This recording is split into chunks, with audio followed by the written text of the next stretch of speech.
You want to know how fun it is to be disabled in America? Like, oh my God, there's so many things. Like, we have no marriage equality. We can make $3.50 an hour at a real job. That's our minimum wage. So many things. This one is specific for my sleep apnea girlies. Anybody who needs like respiratory therapy, breathing issues, etc. And of course, I'm disabled, so I'm extremely immunocompromised, like crazy amounts of immunocompromised. And honestly, I really don't go out much between the end of October to the end of March. But I finally, sorry later, got my CPAP.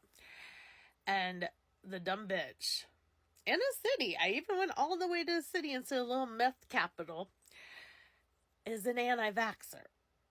And nobody was wearing a mask.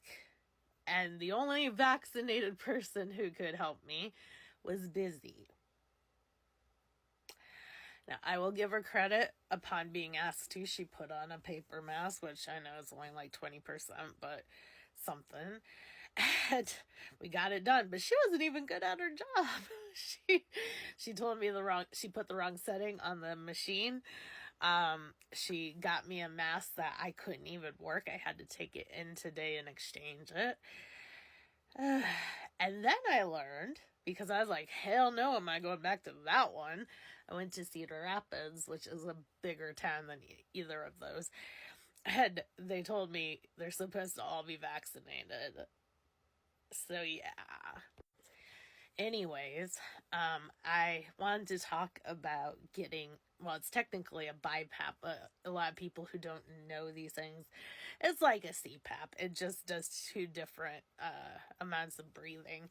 There's also an APAP for people who are very mildly sleep apnea or asthma. Sometimes you're prescribed these machines not because you have sleep apnea, but because you have other breathing issues. 98% of the time, it's sleep apnea. So my journey to this is what I like to call, it's fun being in rural hell. I went to a local doctor in my small town of 6,000. He gave me a home test in May. I failed it miserably. Apparently, I stopped breathing 14 times an hour. And so he was supposed to schedule a sleep lab so I could be fitted for a CPAP, BiPAP, whatever. For whatever reason, he did not do this for 6 months till I went in for a different issue. And all through that time, I kept asking. I asked the nurses, I asked everyone. I said, what's happening with that? And they go, I don't know. Luckily, I got a really nice technician for the test.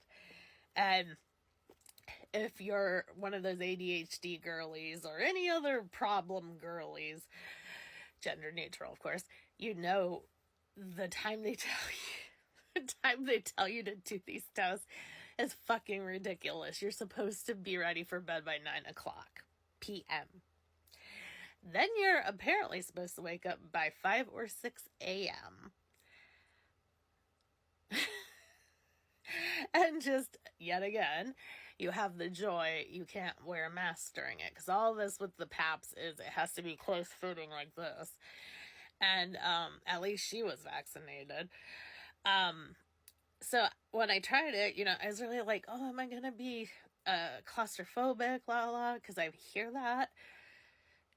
Only a mild minute. It kind of reminded me, and I'm probably one of the few people in the world who has this connotation, of sleeping on the bus to DC. And I had a mask on and I put on face mask, so it was the equivalent. And yes, that felt a little claustrophobic. But I felt so much better.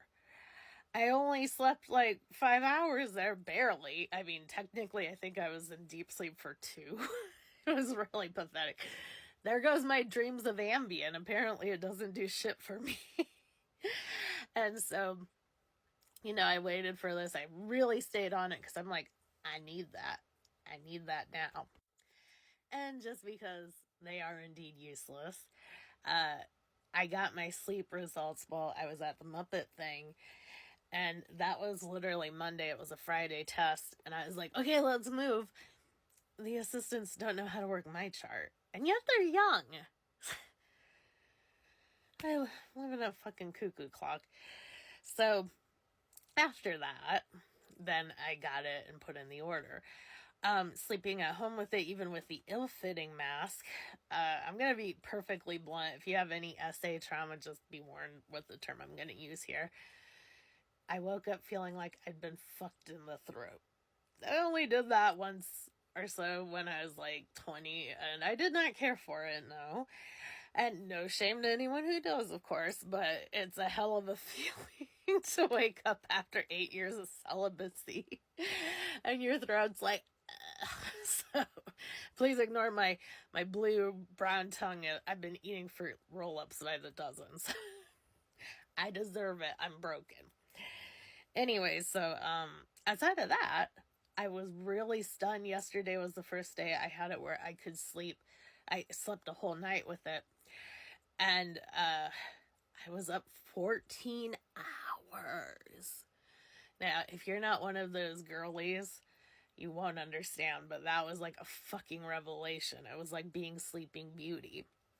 Because since I was actually first diagnosed, fuck you mother very much, at best, I can stay up 12 hours.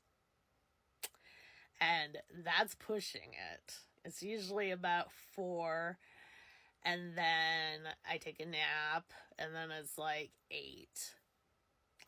So this was pretty continual. Oh, my little son's in here. Look at my son, he's so cute. Hi, Linder. I never get him on video because he don't come in here much. Yet it was the cat room. Now Mom's taking it over. Hi, baby doll, love you. Anyways, so this was really just stunning to me because even when I am awake, I'm half asleep. And today being the second day, it really doesn't feel... It didn't feel as bad in the throat. And even though the mask gave me fits, I felt much more awake. I only slept 5 hours. I woke up and I was actually able to go do that errand, which is impossible for me usually. So, I'm really excited about it and to see what happens. The only downside is if you have medicines that cause dry mouth or dry sinuses. I'm having a lot of trouble with that. That's why I'm a little meh. Because I have the humidifier on it. And I put it warm. I put it out of 10. I put it on 6. I might put it up higher. The dumb bitch put it on 2. That is annoying. But I guess if it's the price to pay for being awake... I literally feel like Sleeping Beauty. I'm not even kidding. And I don't feel terribly beautiful. But you get what I mean. It's like you're like, oh, I'm awake after 20 years. Thank you, whore mother, for wasting my youth. So if you're someone who's put it off because you got doctors like that, or is something that's going to be a real rigmarole so you don't pay out thousands. My God, each mask is like $200. I suggest trying it. If it's something you have Medicaid, I have Medicaid, and it went through, so it's worth trying.